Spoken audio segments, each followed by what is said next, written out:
أعوذ بالله من الشيطان الرجيم.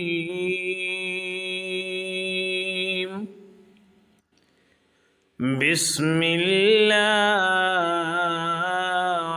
الرحمن الرحيم.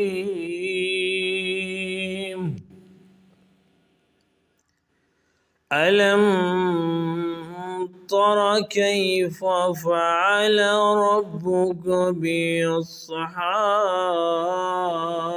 الفيل؟ ألم يجعل كيدهم في تضليل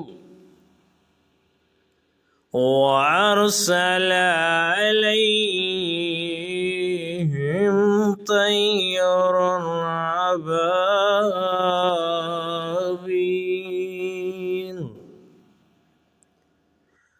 ترميهم بحجارة من سجيل فجعلهم كعصف مأكول. صدق الله العظيم.